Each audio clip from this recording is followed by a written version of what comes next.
நீங்கள் பார்த்து கொண்டிருப்பது உங்கள் ஜாஷுவா டிவி. சகல ஜனங்களுக்கும் நற்செய்தி.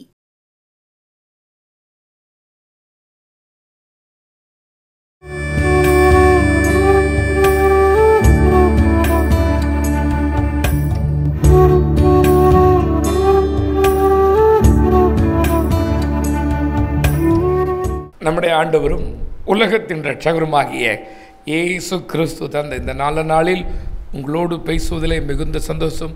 என் அன்பு கர்த்தருடைய பிள்ளைகளே, இந்த நாளிலும் நாம் ஒரு 2 ஜெப குறிப்புகளுக்காய் ஜெபித்து இந்த நிகழ்ச்சிக்கு செல்ல இருக்கிறோம்.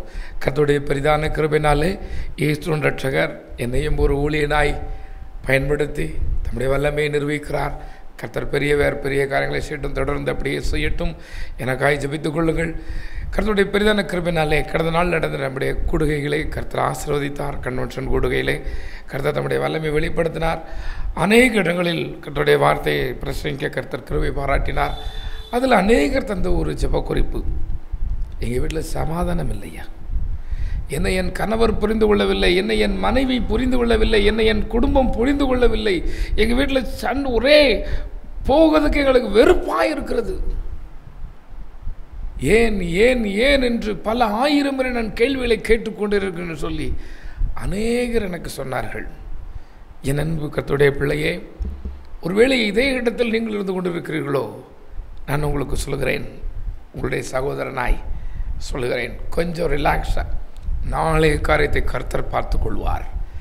நான் அவருடைய அடிமைங்கிற ஒரு எண்ணம் உங்களுக்கு வந்துருச்சுன்னா, என் ஆண்டவர் நம்முடைய காரியங்களை பார்த்து கொள்வார், நமக்கு நன்மை செய்வாருங்கிற ஒரு எண்ணம் வந்துருச்சுன்னா இந்த மனப்பாரமே இல்லாமல் போயிடும். ஆமேன்னு சொல்லுங்களேன், சத்தமாக சொல்லுங்களேன்.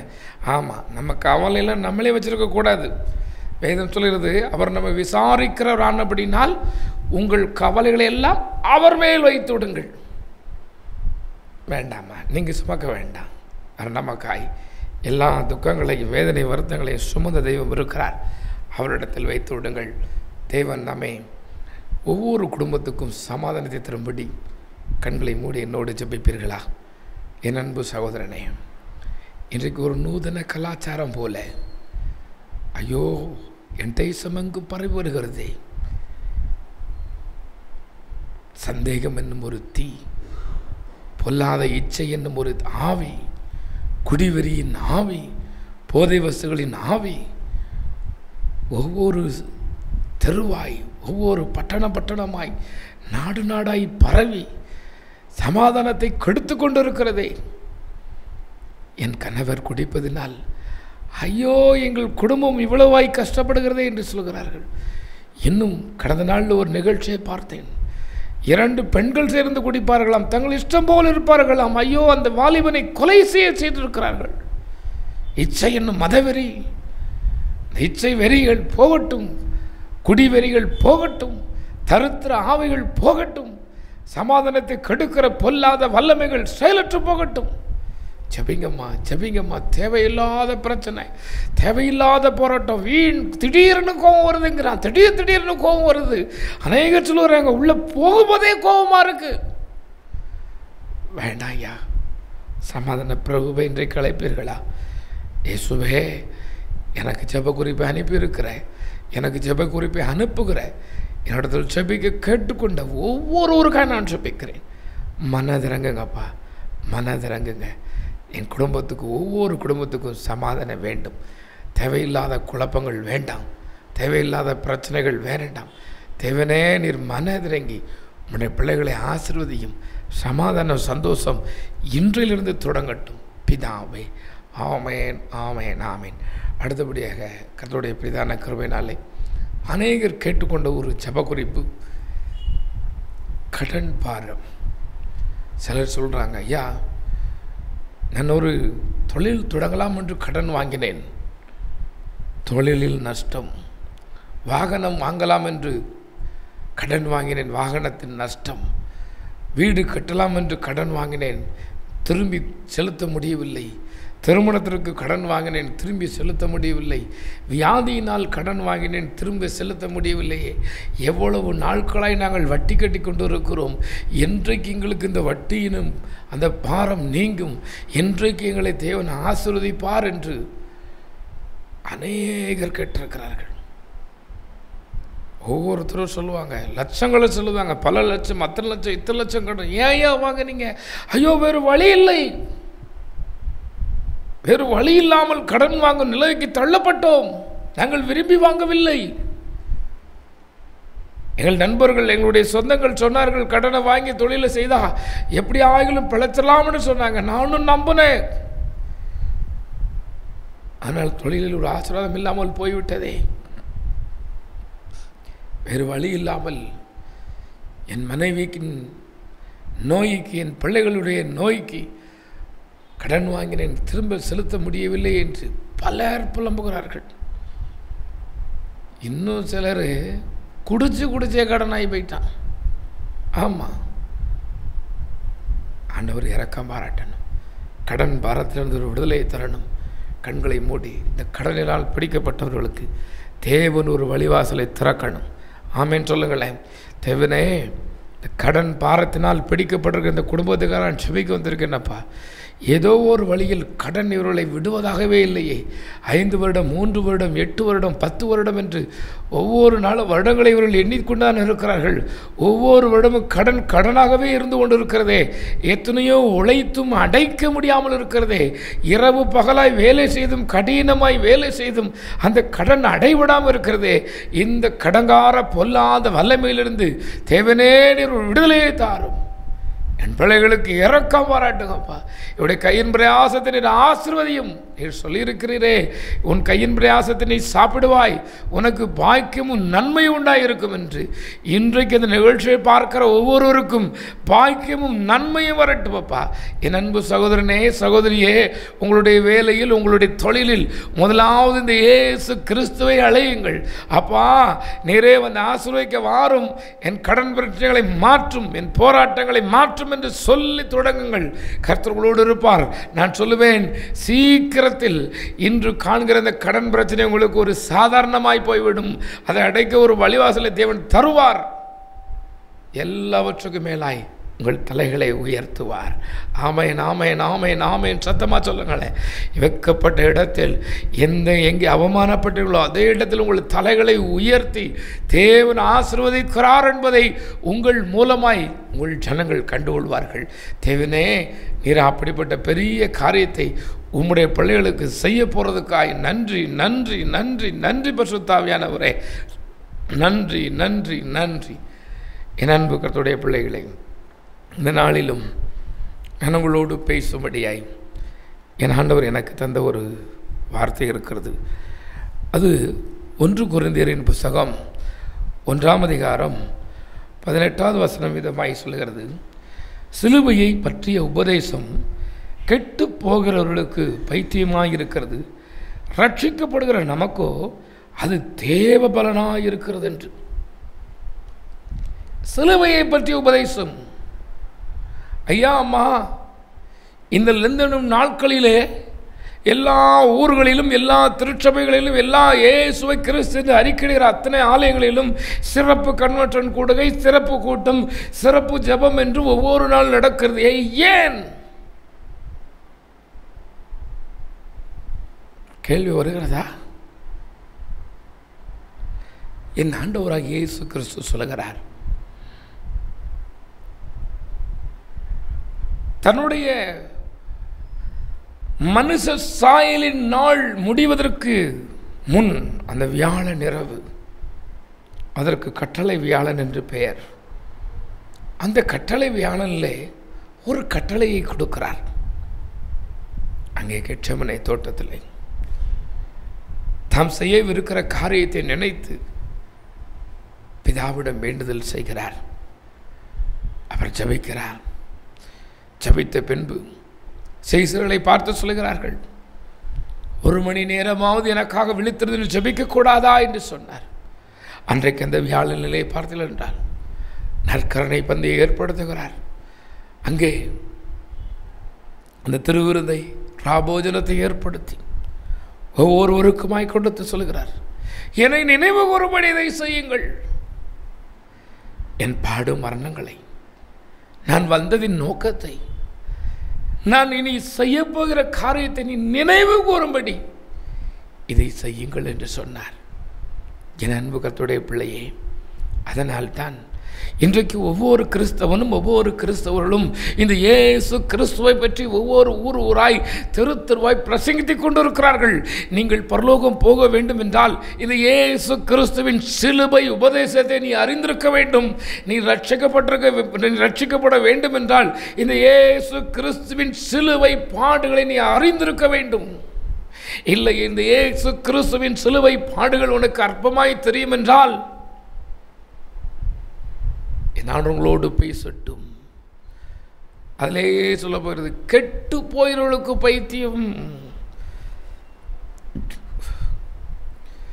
விதமாக சொல்லுகிறது, பைத்தியமாய் தோன்றுகிற பிரசங்கத்தினாலே ஜனங்களை ரட்சிக்க அவர் சித்தம் கொண்டார் என்று.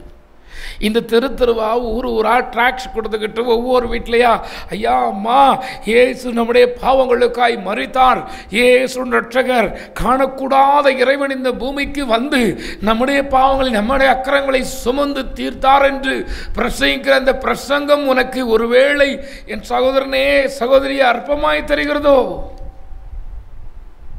ஒன்றை தெரிந்து கொள்ளுங்கள், நீங்கள் பரலோகம் போக வேண்டும் என்றால், நீங்கள் பரிசுத்த வாழ்வு வாழ வேண்டும் என்றால் இந்த சிலுவையை பற்றி உபதேசம் உங்களுக்கு தெரிந்திருக்க வேண்டும்.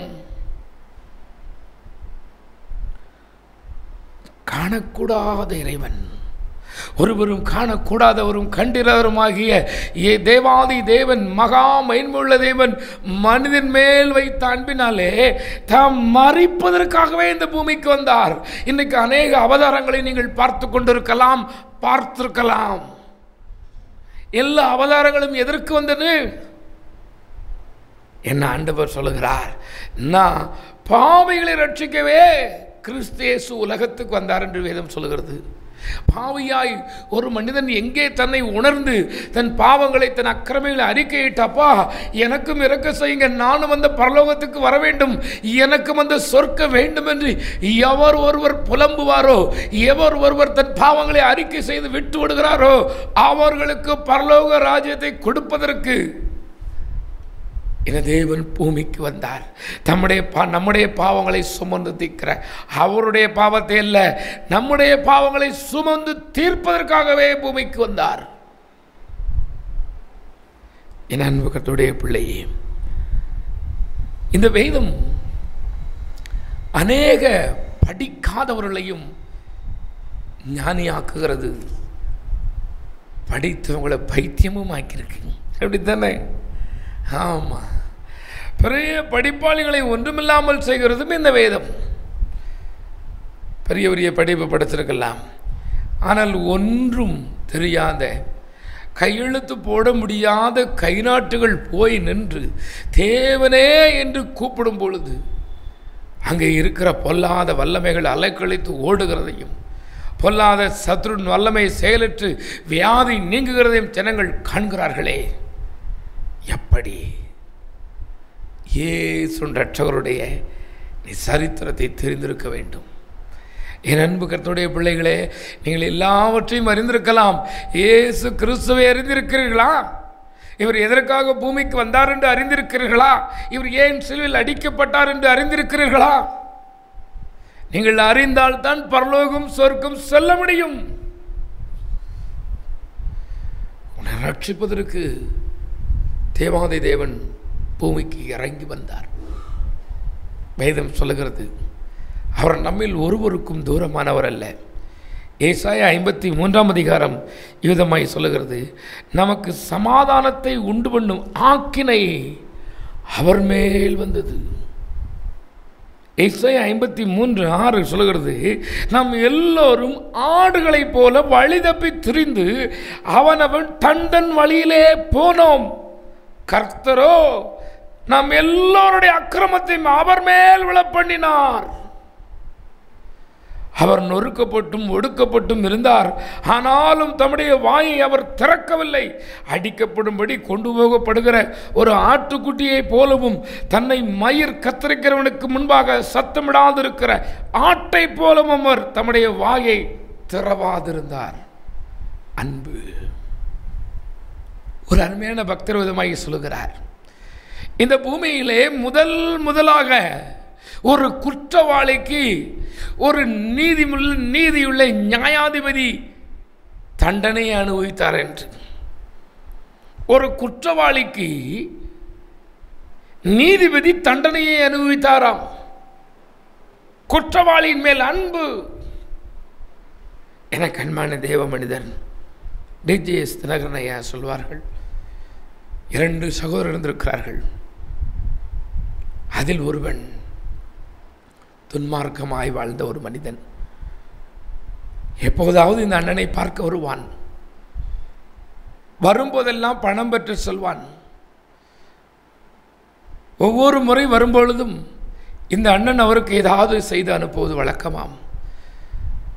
புத்திமதிகளை சொல்வாராம், தம்பி, கர்த்தருக்கு பிரியமில்லாத காரியத்தை செய்யாதே, கர்த்தர் கவனித்துக் கொண்டு இருப்பார்,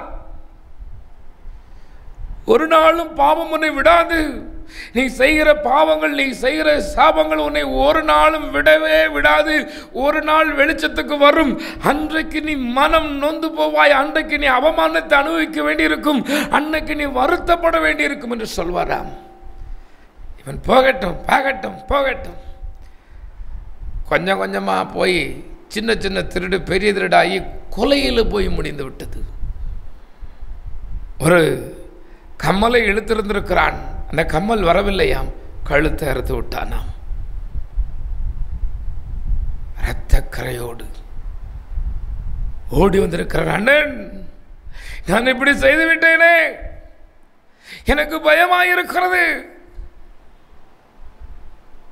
நான் என்ன செய்வேன் என்று அண்ணனை பார்க்க ஓடி வந்து விட்டானாம். அண்ணன் பார்த்திருக்கிறார்.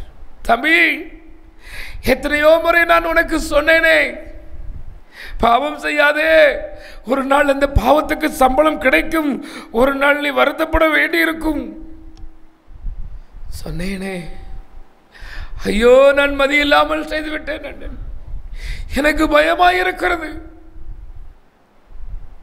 கொலை செய்தால் என்ன செய்வார்கள், ஐயோ எனக்கு என்ன செய்வேன் என்று தெரியவில்லையா என்று புலம்பினானாம். அந்த அண்ணன் சொன்னானாம், உன் சட்டையை கழற்று, அதை நான் போடட்டும், நீ வைத்திருந்த அந்த கத்தியை கொடு, அது நான் வைத்துக் கொள்ளட்டும், உனக்காய் நான் தண்டனை அனுபவிக்கிறேன் என்று சொன்னாராம். என் அன்பு கர்த்தருடைய பிள்ளையே, ஒருவேளை நீ நினைக்கலாம், தெய்வம் எப்படி இருக்குமா என்று. ஆமையா, வேதத்திலே சொல்லப்பட்டிருக்கிறது, எவருக்கும் திருத்தி எழுதப்படாத, எவருக்கும் பணிந்து போகிற வேதம் அல்ல இது, எல்லோரையும் ஒரே நேர்கோட்டில் வைத்து சமமாய் பார்க்கிறது. வேதத்திலே எழுதப்பட்டிருக்கிற எழுத்துக்கள் அத்தனையும் உண்மை, அத்தனையும் அப்படியே நடக்கிறவைகள்.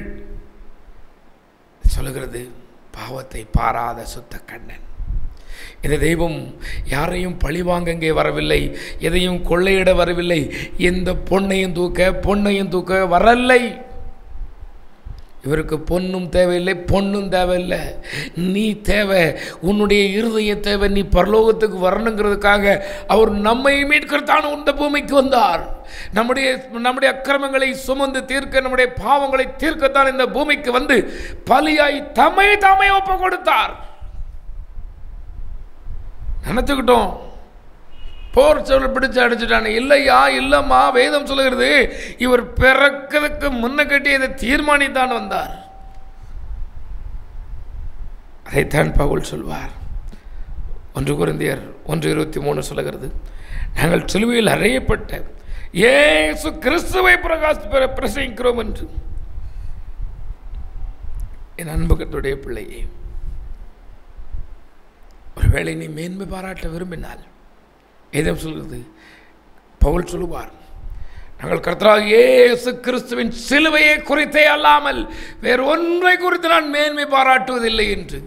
ஐயாமா, ஒரு மேன்மை இருக்கிறது கிறிஸ்தவனுக்கு, கிறிஸ்தவனுக்கு இயேசுவை சொந்த இரட்சகராய் குலதெய்வமாய் ஏற்றுக்கொண்டவர்களுக்கு ஒரு மேன்மை இருக்கிறது. என்ன ஒரு மேன்மை?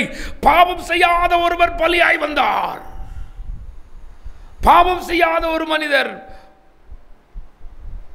கொலைகாரனுக்கும் கலகக்காரனுக்கும் கொள்ளைக்காரனுக்கும் இருந்த அந்த சிலுவையை கொலைகாரனாய் கொள்ளைக்காரனாய் இருந்த நம்மை மீட்பதற்கு தேவன் பலியாய் வந்தார். பவுல் சொல்வார், இதுதான் மேன்மை என்று. இதுதான் மேன்மை. வழி தெரியாம வாழ தெரியாம போல, ஐயா அம்மா நம்முடைய பாவங்களுக்காய் அடிக்கப்பட அவர் மனதார தம்மை ஒப்பு கொடுத்தார். வேதம் சொல்கிறது, மயிர் கத்திரிக்கனிடத்தில் சத்தமிடாதிருக்கிற ஆட்டுக்குட்டியை போல் இருந்தார் என்று. எத்தனையோ பேர் இந்த மகான்களும் மகாத்மாக்களும் இங்கே வந்தார்கள்.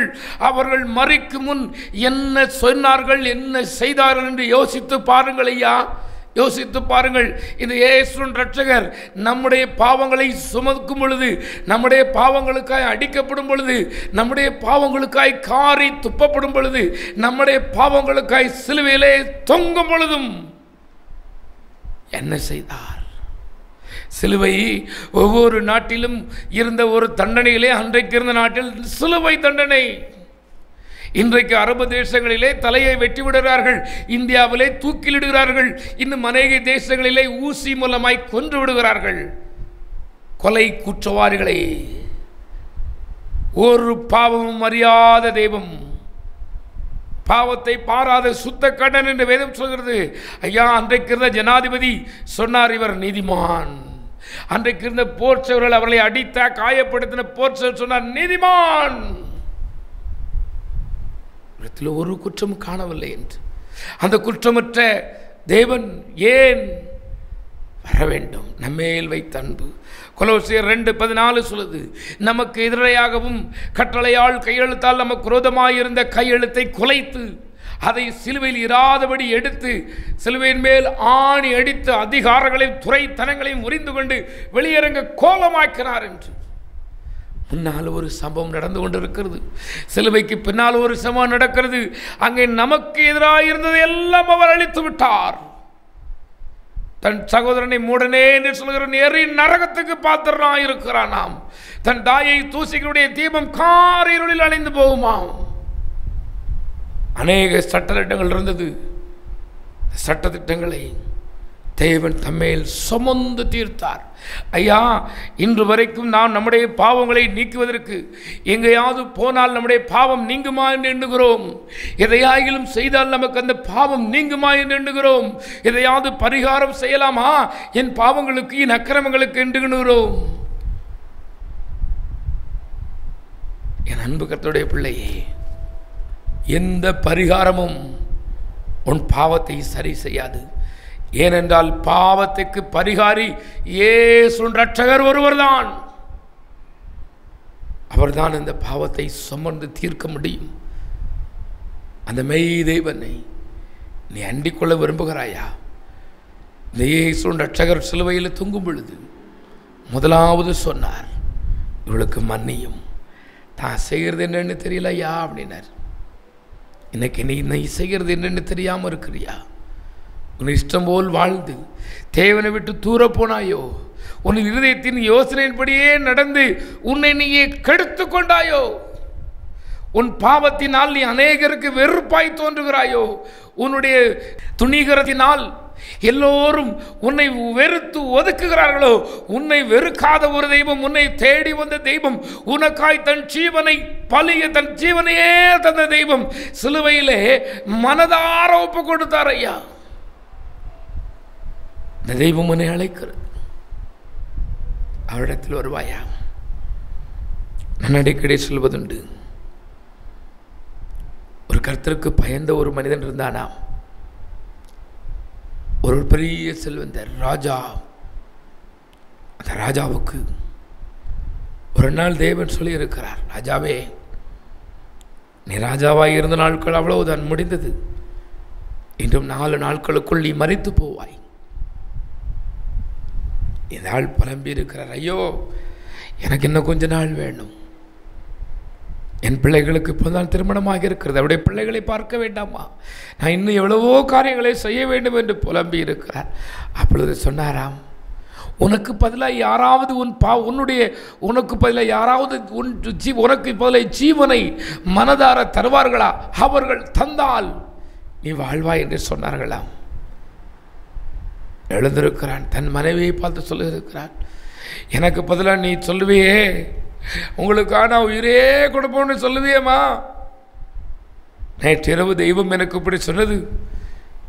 எனக்கு பதிலாக நீ உயிரை கொடுப்பாயானால் நான் நம்முடைய பிள்ளைகளை நன்றாய் கவனித்துக் கொள்வேன், இன்னும் பெரிய காரியங்களை செய்வேன் என்று சொல்லியிருக்கிறார். அவள் சொல்லியிருக்கிறார், அவள் உனக்கு சாவு வந்து அவன் தான் சாவணும். தன் பிள்ளையை பார்த்து சொல்லியிருக்கிறார், தன் வேலைக்காரனை பார்த்து சொல்லியிருக்கிறார். ஒருவரும் ஏற்றுக்கொள்ளவில்லை. இவன் நம்பினான், எனக்காக என் மகன் உயிரை கொடுப்பான், எனக்காக என் வேலைக்காரி உயிரை கொடுப்பாள், எனக்காக என் மனைவி உயிரை கொடுப்பாள் என்று. ஒன்றையும் கொடுக்க ஒருவரும் முன்வரவில்லை. துக்கம் நிறைந்தவனாய் எடுத்துக்கொள்ளும் கர்த்தாவே, எனக்கென்று யாருமில்லை என்று சொன்ன பொழுது என் ஆண்டவர் சொன்னாரா, உனக்காக நான் இருக்கிறேனே, நீ என்னை ஏன் அழைக்க மறந்தாய்? நீ பாவியாய் இருக்கும் போதே உனக்கு நான் பலியாய் வந்தேனே. என் அன்பு சகோதரரே, சகோதரியே, நீதிமான்களே அல்ல, நீ பாவி என்று யார் ஒருத்தன் நான் பாவி என்று ஒத்துக்கொள்கிறானோ, யார் ஒருவர் தன்னை பாவி என்று ஒத்துக்கொள்கிறார்களோ அவர்களை தேடித்தான் தேவன் வந்திருக்கிறார். உன் பாவங்களை அறிக்கையிடு, சிலுவையை பற்றி தெரிந்து கொள். சிலுவைக்கு நிஜமான இயேசு மகாராஜன் வந்த விதத்தை நீ அறிந்து கொள். சிலுவையிலே ஆண்டவர் தொங்கி 3ஆம் நாள் உயிரோடு எழுந்ததை நீ அறிந்து கொள். இன்றைக்கும் அவர் உன் நடுவே இருக்கிறதை உணர்ந்து கொள்வாய்.